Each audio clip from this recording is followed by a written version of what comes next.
Hey, everybody. Welcome to Meddkit's Provider Spotlight, where we are interviewing the most amazing private practices from all across the United States. And today we have a really, really awesome special guest for you.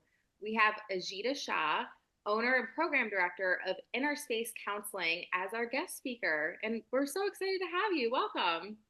Hi, I'm so excited to be here. Us too. I know we have like kind of a lot to dive in and you are amazing and I know that you have a lot to kind of fill us in on. So first I kind of want to ask, tell us a little bit about you, your story, what had, sparked opening up inner space for you. Thank you so much for this opportunity, and I'm so excited to talk about it. So my name is Ajita Shah, and I'm the program director and owner of Innerspace Counseling. In terms of my background, I'm a licensed professional counselor. I am a certified and approved clinical supervisor for other counselors, and I'm also a certified perinatal mental health specialist. So those are all my letters, credentials, and things. But Innerspace Counseling is my very first baby. I opened it 10 years ago in 2014. And, you know, I think that it was really born out of both personal and professional goals because, I grew up around a lot of family members who struggled with mental health and watching them struggle in a mental health system that really was very difficult to navigate and also was not very supportive, I think, especially, we're talking about 20, 30 years ago, when there weren't a lot of services out there. There weren't a lot of like agencies and things.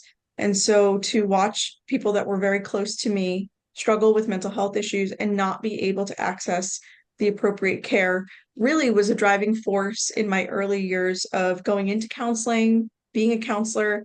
Um, and my background and my experience has always been in higher levels of care. And so, I spent several years working in inpatient units. I've also, been on both the clinical side and the management side of other PHPs and IOPs for probably about 10 plus years prior to Innerspace Counseling.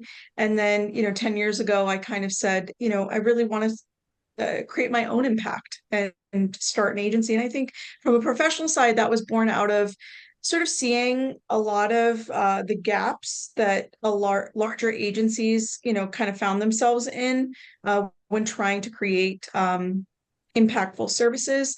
And also from this personal drive to provide a higher quality of care because again, I saw so many of my own family members not receiving that. And so this is a professional passion of mine. This is a personal passion of mine. And I am so blessed and excited to be able to do what I'm doing every single day. So, a little bit about who we are as an agency. So, as I told you, Interspace opened 10 years ago, but it really was built on the principle that, we wanted to create boutique care for folks. So we're not a large agency. We don't have multiple locations. We're not, mainstream, if you will.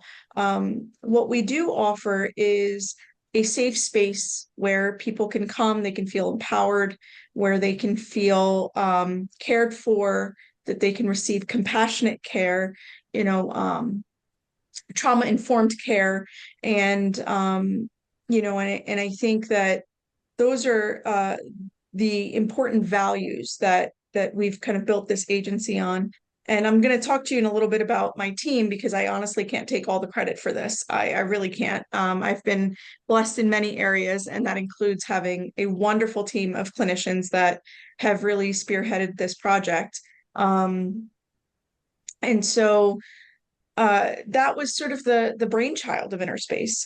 What Innerspace is we are a PHP and IOP program, and PHP stands for Partial Hospitalization Program. IOP stands for Intensive Outpatient Program.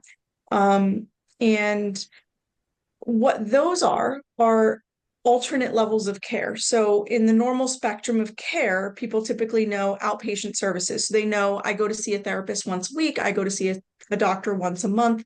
And then they also know about inpatient care, which is the hospitals.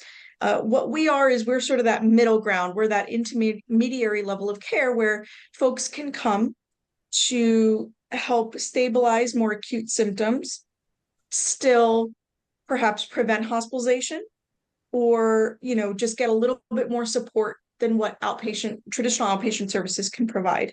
um and as we go along, I'll talk a little bit about some of the misconceptions about PHP and IOP that folks have, but you know this is kind of our niche, and sort of what we're trying to accomplish in the community is helping create a safe space for stabilization so that folks don't need those more acute or higher levels of care.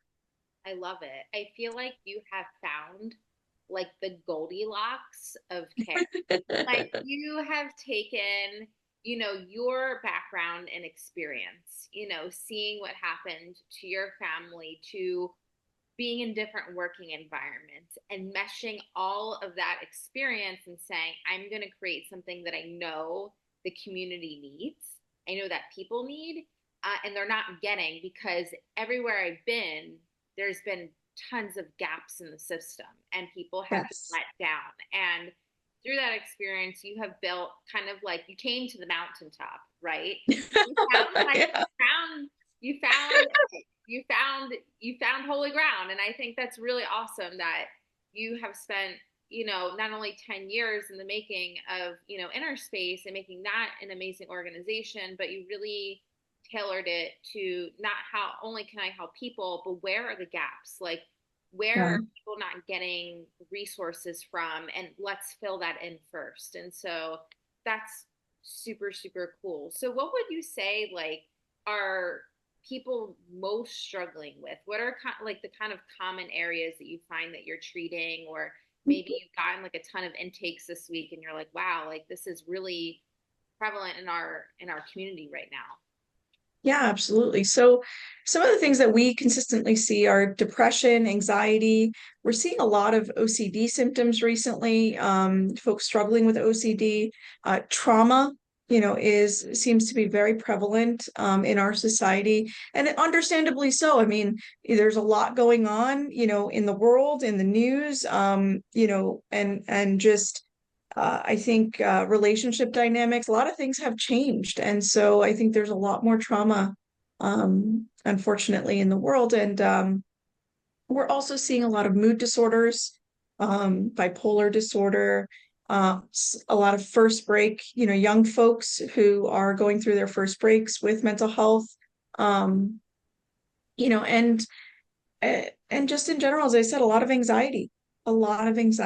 And it's mental health has been, unfortunately, I think, um, in terms of prevalence, much higher in recent times than perhaps it was in the past. Or maybe it's just that we're talking about it more, and maybe it's just that it's more in the forefront and people are more aware of it. Either way you look at it, it's definitely something that, has increased and we're seeing more of. Yes. And I think that, the more resources that folks have, the more impact we can make. 100%. Yeah, yeah, you turn on the news and there's nothing generally pretty good on. Yeah, I yeah, unfortunately, yeah. I feel like, with so much access to with so many different things, I feel like people are just more bombarded. Like if there wasn't already enough to deal with, there's just Mhm. I can just see how all these things just compound over time. And it's great that you guys are there as a resource. And, it's interesting to hear all the different things that you guys are working on and working with, your clients on. And, in terms of your approach, now you kind of dived in a little bit in terms of who you are and what you do, but how is your approach really different? We talked about filling in the gaps, right? Yeah. But how would you say your approach is unique? So I think on a couple of different fronts. One is that we are very specifically a mental health program. So a lot of higher levels of care, PHPs, IOPs, they'll treat a myriad of things, including substance use, eating disorders, and all of these things. We are a primary mental health program, and so that is our specialty, that is our niche, that is what we, really focus on. So, we are a substance-free facility, and so if that is something that is challenging for folks, then there are alternate providers that are available to them, but we really want to focus on the mental health piece and getting that to a place where folks are being able to live the life that they want to be able to live. And the other aspects that make us unique are that we are a DBT based program. So DBT is dialectical behavior therapy.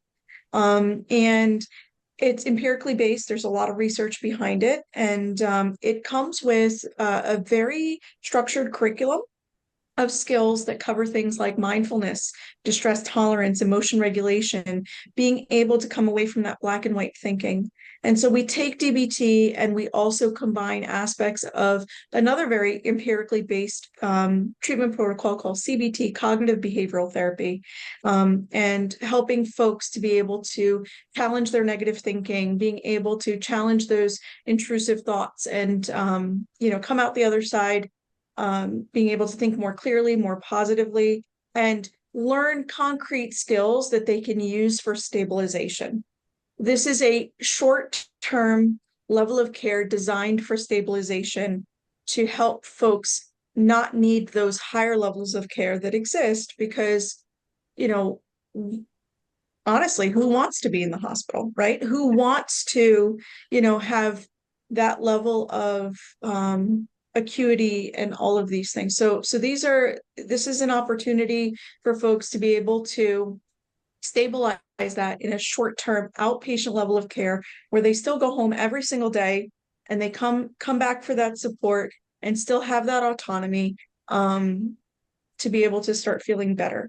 A couple of other factors that make us unique are, that we're a systems-based program. So we do involve family members. We are very much about engaging your support system, doing family sessions, and because no one can be treated for anything in an island, and so it's not just about saying, okay, I'm gonna, you're an adult, so come here and let's do therapy for you. If the environment around you also does not improve, then the outcome, the prognosis is not, as valuable or as positive, as if we were to kind of take that systems-based approach.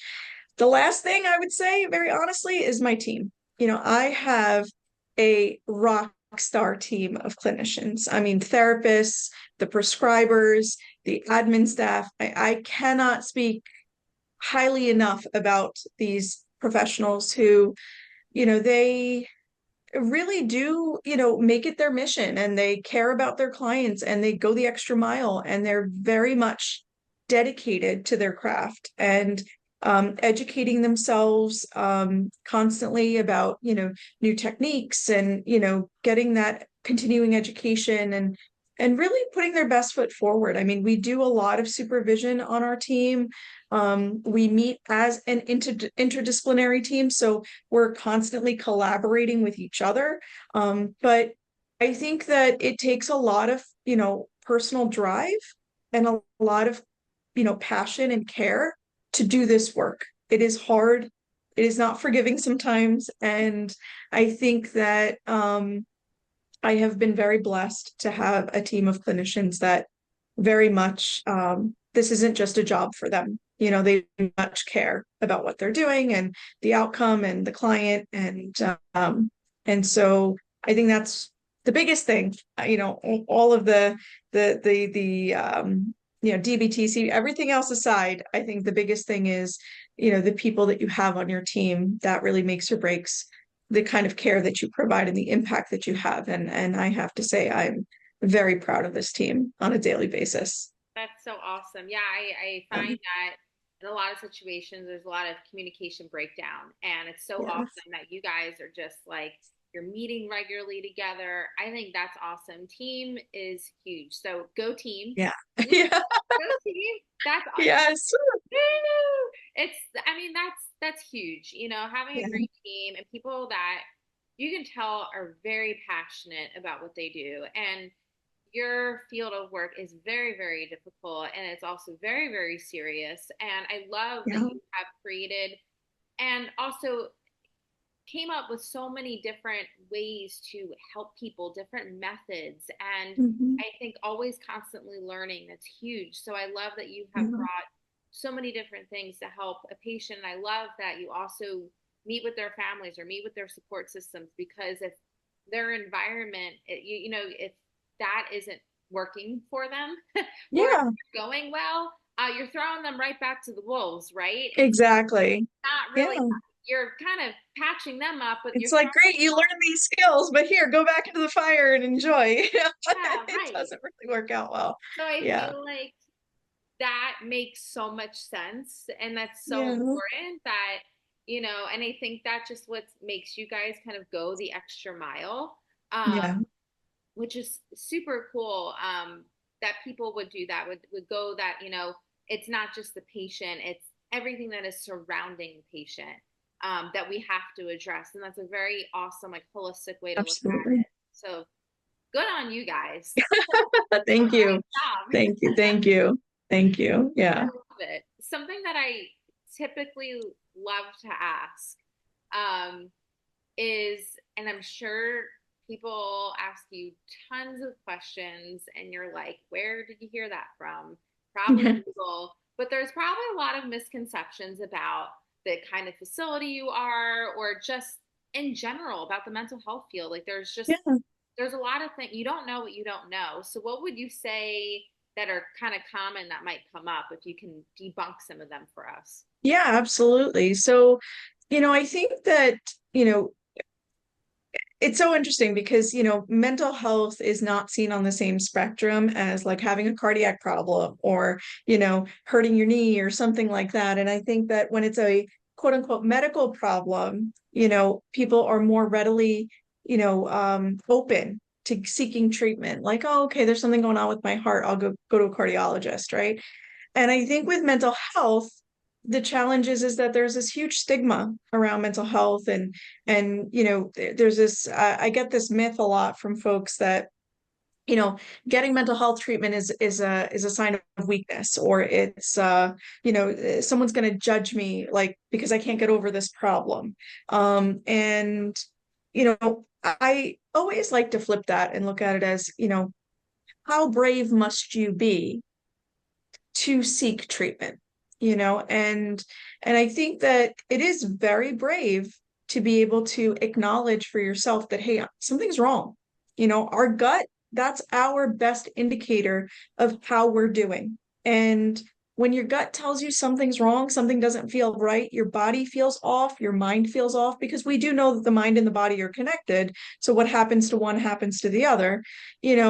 When you start to feel that, and when you start to notice that, or when others start to tell you, hey, what's going on with you? You seem depressed, or you seem a little bit out of it, or what's happening? These are indicators that, hey, maybe I should, you know, ask some questions of myself, of other people, and just get some information. And it's okay to do that. It's actually very brave to do that, because there are so many people out there that just live in fear, or they just live in this idea that, getting mental health care makes me somehow bad or wrong, or not good, or not good enough, or whatever the case is. And that's truly not the case. And with PHPs and IOPs, yes, it's a more intensive level of care, so it's more of a commitment, sure.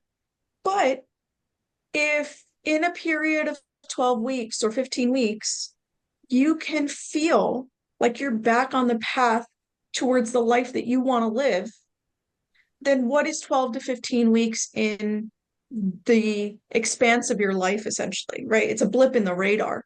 And so really taking that time for yourself, because ultimately when you do that, you're saying, I'm putting myself first, I'm important, and I'm going to give myself that priority so that I can seek that treatment and get that help. I think in terms of PHPs and IOPs in general, people often think that it's like an inpatient program. You come here, you live here, you stay here. That's not the case.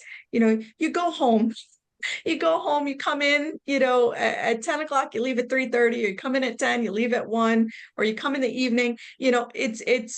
Um, there's a lot of flexibility. It is just more intense than what most people are aware of or most people know, but it is not something that necessarily needs to be prohibitive in the way that most people think. And one thing that I like to do is, I personally, myself or, another member of our, clinical management team is the one really doing the screenings. So when you call, you're on the phone with me and we're talking about, what's going on. And if it's something that I feel we can help you with at this level of care, then we'll talk about that. But if it's something that I feel a different service would be more beneficial for, then I'm going to give you the names and the referrals that you need to get the right help. And so, oftentimes it's just a phone call and it's just, a discussion, a conversation like you and I are having now, where we can kind of talk about what's going on and, either A, how we can help, if we can help, right? Or B, like if we're not the best fit, then this is the best place for you and this is a good fit. And I think that I want to extend that conversation to parents as well. We see a lot, our programs go as young as 8. So we have a group for 8 to 11-year-olds. We have another group for middle schoolers, and we have another group for high schoolers. And then, of course, there's our adult program. And a lot of parents they don't know what to do, and it's scary. I mean, I have 3 children myself, and I know that the only thing that you want to do as a parent is to protect your child.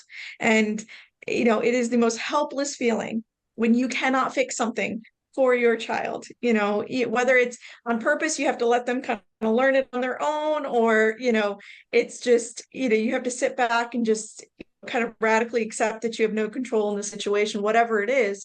It is a horrible feeling. And so I think that, if parents, are noticing something is off with their children, your child better than anybody knows your child, call, ask questions, seek services, speak to a professional. There's so many resources out there online. There's NAMI, which is kind of like the National Association for Mental Illness, and then there's DBSA. There's all these advocacy groups that, really have resources in the community for mental health. Call Innerspace. Like I said, if I can't help you, I'm going to lead you, to who can and give you those referrals, because, I think that if more folks reach out, I think the impact is going to be profound in the community, in our society. And we're just, that's the whole goal. That's the point, right? I totally agree. I feel like, one, you're so great because you're so Oh, thank you. approachable. And I think, and the way your style of doing things is definitely, it's not off-putting to people. It's something that people can grab onto and be like, yes, okay, like I can do Yes. that. And you're very encouraging. I think that's what people need, people are looking for, and maybe they can't find. And just like you said, doing that work and just picking up the phone, one question, Yeah.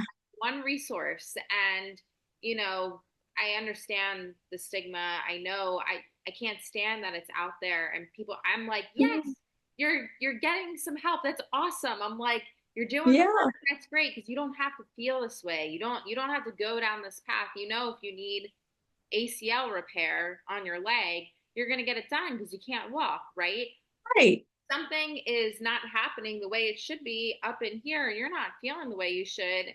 I think, Mhm. you should definitely go and talk to someone and fix that too, Absolutely. and see where, like, maybe there's some distorted thoughts or there's things that you're thinking that you're like, oh, I haven't, why am I thinking this way? This is Mhm. so not me, or whatever. So I think, yeah, I think if people can just muster up a little confidence for one small phone call, one question, and one or a tiny step in one direction, I think that would be awesome, which kind of leads me to my next question about like Mhm. one little step is what would you say to people about getting help and what you wish they knew about the mental health journey at Innerspace? Absolutely. So, in terms of at Innerspace, we try to make it as streamlined as possible. So once you have that initial screening call and we've, determined that, we are a good fit, then we get you in for an intake. Our intake process is very thorough. You're meeting with one of our prescribers, one of our therapists. We are doing a full assessment to ensure that we create the best treatment plan for you. And then you're getting started with those services right away. So there's no lag, there's no delay. We're not trying to have you wait weeks to get your services. But in general, I mean, what I want people to know is that, as scary as getting treatment can be, it can be so liberating. And it can be, you know, um, anything you do initially, it's scary. You know what I mean? Even and I think that people often assume that there's something wrong with them because they need this type of care, whatever air quotes you want to put there, and the thing is that you know mental health is part of the human condition, right? It's part of who we are as people. We're not perfect. We're not, we have feelings, and I don't care if you're a therapist, I don't care if you're a doctor, I don't care if you're, just anyone not in the medical field, right? Like it doesn't like you know, particularly target one person or the other, or there's no like, oh, well, you're gonna get it, not you, and so we're people. Yeah. And so we go through stressors, we go through things, and there's absolutely nothing wrong with needing that support. And the important thing is that you have a seamless experience. And keep in mind, progress is not linear. It's not something that like, oh, you start here and you end there. you know, I always tell folks, progress is the reduction in intensity and frequency of the symptoms that you want to reduce. So as long as we're moving in the right direction, and that might mean that we take a few steps back and we take a few steps forward, but as long as we are actively working, every single day to, on ourselves, I think that, there's always progress being made, even if it doesn't always feel that way. And so, I would just tell people sincerely, like, you know, please take that first step. Just make a phone call, and you might be surprised with what you discover about yourself, about your world, about all the potential that you have in the future, because ultimately we're all trying to build the life that we deem worth living. And so this is one step towards that. So if I can impart anything on anybody today, please put yourself first. I think it's the bravest thing you can do. And I really hope that this communication or this, a Zoom cast that we're doing now encourages more folks to take that first step, because um, it's so important. I agree. I always say with these videos, if one person watches and one person is changed, that's the Yeah, best. That's the best, that's it. right? And that's That's all the goal. for. And so I love, not only what you said about just making, the first phone call, but also what you're doing is providing that person to be able to do the work, but also the tools for, let's say, the next time a similar situation comes up for Mhm. that person. And now they have the tools. They're like, aha, like I know now what to do with this because I had been there, I have learned, and I can maybe address this better than what I did in the past. And I think that's also progress, right? Like that's, Absolutely, yeah, 100%. yeah, I think everything, I always tell people, I'm like, you do one thing different, you know what I mean? Or you learn one thing more, or it's that growth mindset. So like one thing has, infinite possibilities for impact. And, I think that, anything you change is bound to change the outcome, even if it's in the smallest way possible. And that's the direction you want to move in. but I completely agree. I think this has been amazing. I think you gave everyone so much to think about on today's call. And, I'm just excited to honestly have you on some other time. There's so much more we could talk Absolutely. about. But I would love to. yeah, same. And but before we leave off today, something that I really want to do, and to make sure people know is how they can, reach out to you or where to find you guys. So if you could tell us about, website, social, anything else, about reaching out, other resources, that would be so fantastic. Absolutely. So our website is innerspacecounseling.com. And we are also on Facebook, Instagram, LinkedIn, um, and pretty much all of the social media platforms. So, you can DM us, you can message us, you can give us a call. Our phone number is 732-332-8270. So give us a call, whatever is convenient for you, whatever feels comfortable for you, just reach out and, we'll reach back. This is awesome. I so appreciate it. And it was so awesome to have you, and can't wait to Yes. do this again sometime.